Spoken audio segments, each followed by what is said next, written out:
Welcome back to the ABC General Hospital Spoilers channel.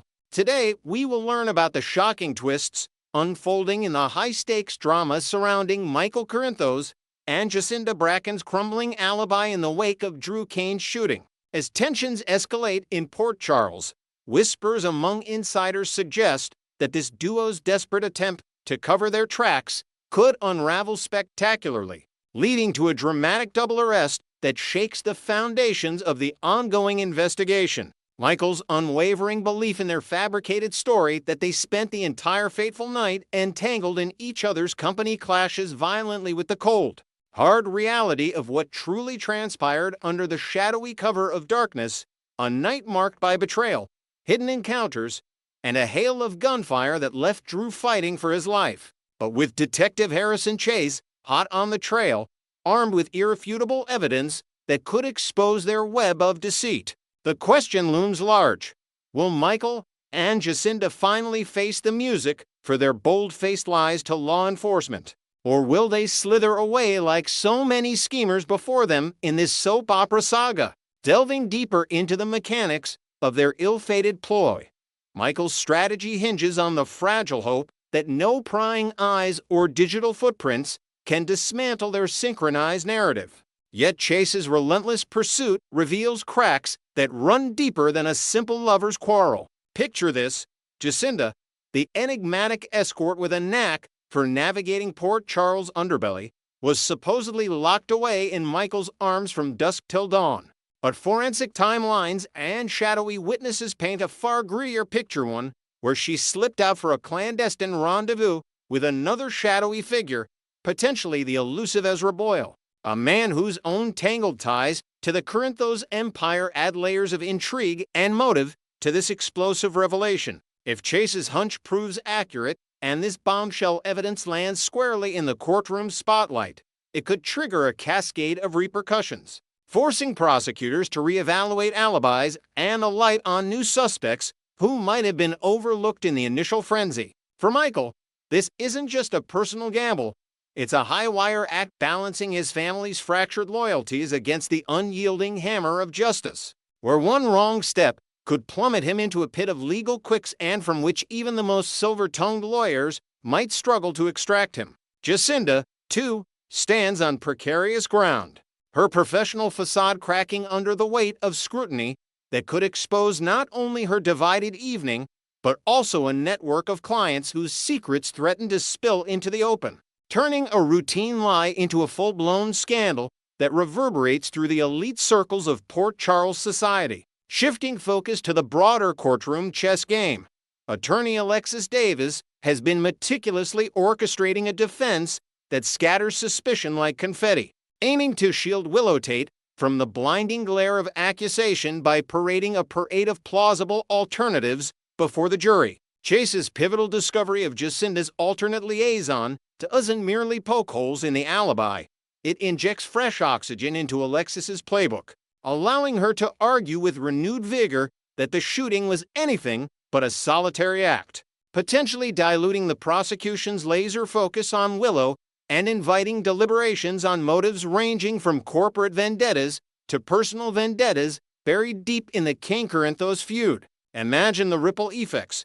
Jurors, already captivated by the soap's signature blend of romance and rivalry, might now ponder whether Ezra Boyle's involvement hints at a larger conspiracy, perhaps tied to underground dealings that Michael has long tried to distance his family from, adding a thrilling dimension of corporate espionage to what was once a straightforward assault case. This strategic boon for Alexis could buy precious time, weaving in expert testimonies on alibi forensics and witness credibility, all while underscoring Willow's innocence through a tapestry of conflicting timelines that make the truth as elusive as a ghost in the Quartermain mansion. Yet, beneath this tactical maneuvering lies a deeper analysis of loyalty, how Michael's protective instincts toward Willow, born from their shared history of hardship and redemption, might inadvertently sabotage his own freedom, highlighting the Corinthos clan's eternal dance between love and legal peril. As the trial barrels forward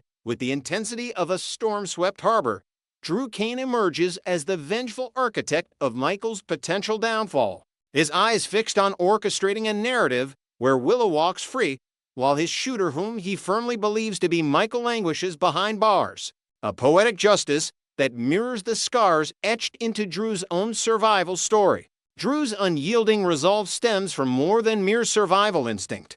It's fueled by a profound sense of betrayal, recalling past clashes where Michael's ambitions clashed with the Kane brothers' intertwined fates, now amplified by the raw trauma of bullets meant for him alone. In quiet moments away from the courtroom frenzy, Drew confides in allies like Curtis Ashford, plotting ways to amplify Chase's findings into damning testimony that paints Michael not as a grieving son, but as a calculated aggressor, complete with dramatized reconstructions of the shooting night that evoke the suspense of a noir thriller. This pursuit isn't without its ethical shadows.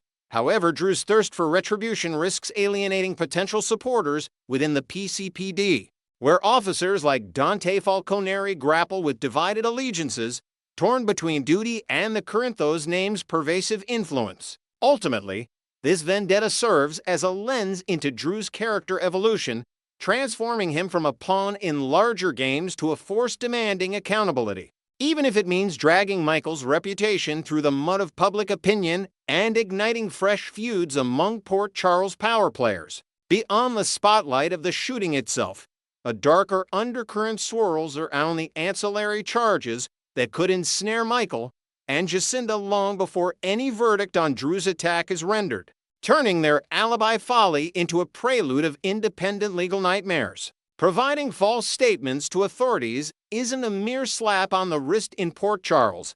It's a felony that could see them slapped with cuffs in a scene straight out of a police procedural. Their reputations shredded as headlines scream of deception in the heart of the elite. Obstruction of justice looms even larger, a charge that prosecutors, like Scott Baldwin, would relish wielding like a broadsword, arguing that Michael's orchestration of the lie wasn't impulsive, but a deliberate barricade against the truth, potentially involving tampered communications or coerced silence from peripheral witnesses. Envision the fallout. Jacinda, navigating her double life, might face additional scrutiny from vice units sniffing around her client list, while Michael contends with internal family fallout. His father Sonny's disappointment manifesting intense confrontations that expose the fragility of Corinthos unity. These charges, analyzed through the prism of precedent cases in the show's lore, underscore a pattern where lies beget lies, escalating minor infractions into full-scale indictments that test the limits of loyalty and the cost of cover-ups in a town where secrets rarely stay buried. The media maelstrom that would undoubtedly erupt from such arrests adds a delicious layer of public spectacle, with Drew salivating at the prospect of tabloid frenzy that brands Michael as the villain du jour, swaying undecided observers toward the narrative of guilt in the shooting. Front-page spreads in The Invader could detail the dramatic takedown, perhaps a stakeout gone cinematic, with flashing lights illuminating Jacinda's tear-streaked face as she's led away, fueling online buzz and water-cooler debates that pressure the jury pool before opening arguments even begin. This publicity bonanza aligns perfectly with Drew's strategy, leveraging Port Charles' insatiable appetite for scandal to erode Michael's social standing. From boardroom whispers at ELQ to sit-along glances at the Metro Court Gala, Chase, ever the dutiful detective with a soft spot for Willow's plight, might accelerate the haul into the PCPD station, coordinating with DA Martin Gray to ensure the arrests coincide with peak news cycles, thereby diverting investigative heat from Willow and buying her breathing room in a case teeming with emotional landmines. Such maneuvers highlight the interplay of justice and perception in General Hospital's world, where handcuffs aren't just restraints, but symbols of a community's judgment, potentially fracturing alliances and birthing new rivalries as characters like Nina Reeves weigh in with biased editorials that tip the scales of public sentiment. In the end, the botched alibi orchestrated by Michael and Jacinda teeters on the brink of catastrophe, promising a whirlwind of legal entanglements that could redefine their futures amid the ceaseless intrigue of Port Charles. As Chase tightens the noose with his damning proof, the duo's fragile pact faces disintegration. inviting not just arrests, but a profound reckoning with the consequences of their choices in a narrative rich with moral ambiguity and high drama. Next, we will learn about the gripping developments unfolding in the week of November 17, 2025, where shocking revelations and unexpected alliances promise to shake Port Charles to its core. The latest preview clip from General Hospital has ignited a firestorm of anticipation among fans, teasing a cascade of dramatic twists that could redefine key relationships and unravel long-buried secrets in the iconic ABC soap opera. At the heart of the intrigue is a courtroom confrontation centered on young Rocco Falconeri, whose fate hangs in the balance amid escalating accusations that feel more like a meticulously orchestrated frame job than a straightforward trial. As the scene unfolds, District Attorney Justine Turner, known for her unyielding pursuit of justice, announces an upgrade to the charges against Rocco, painting a picture of deliberate aggression that doesn't align with the boy's frantic protests. Rocco's voice echoes through the chamber, raw and desperate, insisting he only grazed the incident lightly, his words laced with the innocence of a child caught in an adult's web of deception. Justine's expression betrays a flicker of doubt, her furrowed brow and hesitant pause suggesting an internal battle between her prosecutorial duties and a nagging intuition that the evidence is being manipulated by unseen forces. This moment captures the essence of Port Charles' legal system, where personal vendettas often masquerade as impartial proceedings, forcing even the most steadfast players to question their path. Yet, as the clip builds tension, it's clear Justine's commitment to her role might blind her to the broader conspiracy, one that could implicate powerful figures pulling strings from the shadows of the city's underbelly. Enter Sonny Corinthos, the enduring mob boss whose street-honed instincts cut through the fog of official narratives like a knife. In a tense sidebar away from the courtroom's prying eyes, Sonny pulls Justine aside, his voice a gravelly whisper that carries the weight of decades in the crime world. "We both see it, don't we?" he says, his dark eyes locking onto hers with an intensity that demands alliance over adversity. He lays out the piece's anonymous tips, tampered witness statements, and the suspiciously convenient timing of Rocco's arrest, arguing that the boy is nothing more than a pawn in a larger game of revenge against the Falconeri family. Justine, torn between her badge and the truth Sonny dangles before her, weighs the risks.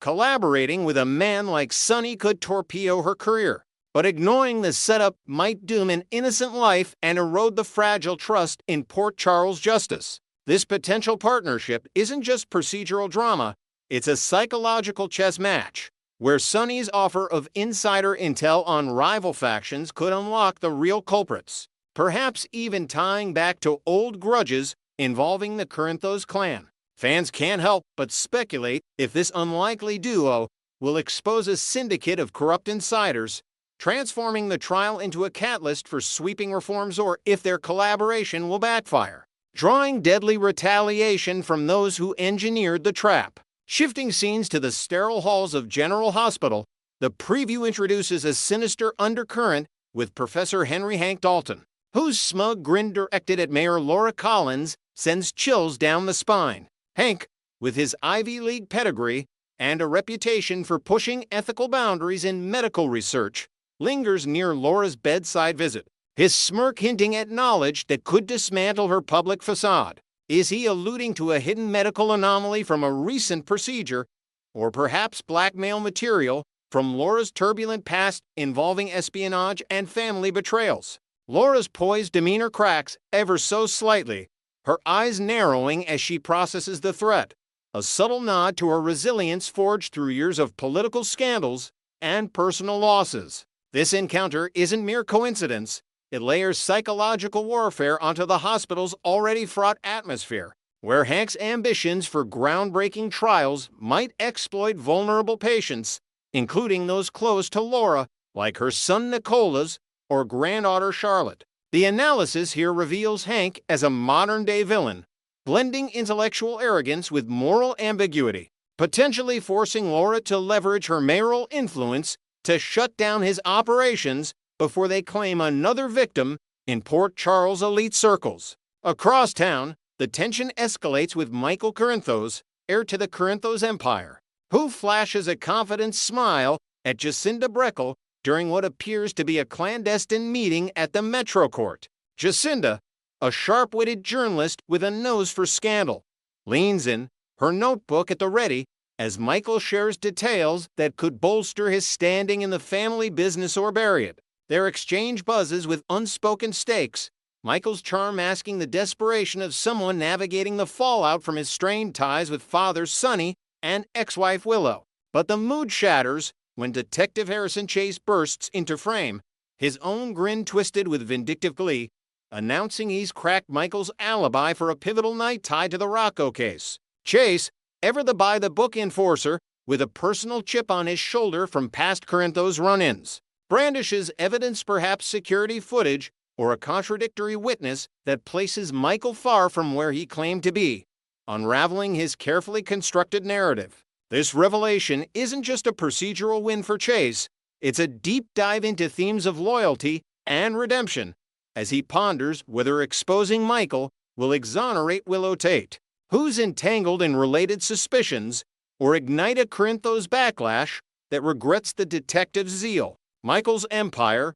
built on half-truths and family feuds, teeters here, inviting viewers to dissect how one false step could cascade into corporate sabotage or even physical danger from Sonny's protective instincts. As the preview clip hurtles toward its climax, a disembodied male voice delivers a chilling ultimatum.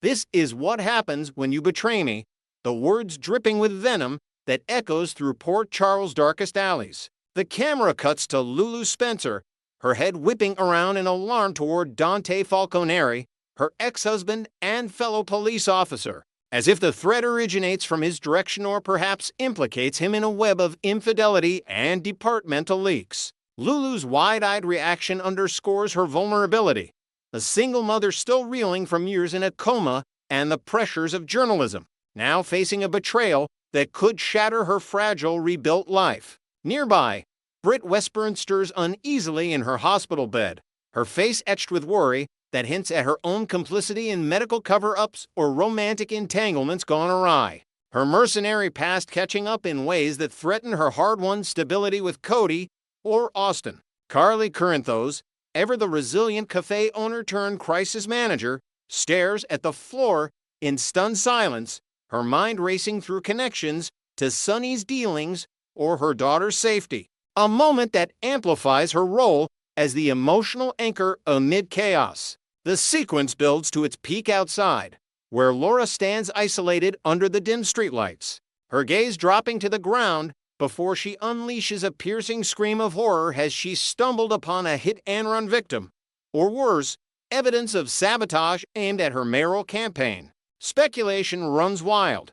Was Laura framed in a vehicular mishap to discredit her anti-corruption push, perhaps orchestrated by Hank or a Corinthos rival? Her scream isn't just auditory shock, it's a harbinger of moral dilemmas, as providing an alibi or coming forward could entangle her in the very conspiracies she's fought to expose, forcing a reckoning with her own history of cover-ups and family sacrifices. In this whirlwind of spoilers, the week of November 17th promises not just isolated incidents, but a symphony of interconnected fates, where courtroom deceptions bleed into hospital intrigues and street-level threats, all converging on Port Charles' most resilient souls. Sonny and Justine's potential alliance could unearth a network of frame-ups linking the Falconeri trial to broader mob wars, while Chase's pursuit of Michael risks fracturing the Corinthos dynasty and inadvertently shielding or dooming Willow's reputation. Laura's horrifying discovery outside amplifies the stakes, positioning her as the linchpin whose actions might either vindicate the innocent or unleash retaliatory violence from betrayed powers. Hank's smirk in the hospital adds a layer of intellectual menace, suggesting experiments or secrets that tie into Britt's anxieties and Carly's shock, painting a portrait of a city where betrayal isn't personal, it's systemic. Lulu and Dandy's tense glance hints at romantic or professional fractures that could pull in Spencer family drama, enriching the narrative with emotional depth. As these threads intertwine, General Hospital masterfully explores redemption's cost, the fragility of truth in a deceptive world, and how ordinary moments like a scream in the night can pivot entire destinies. Stay tuned, viewers, because in Port Charles, every shadow hides a secret, and this week's revelations will leave no one unscathed.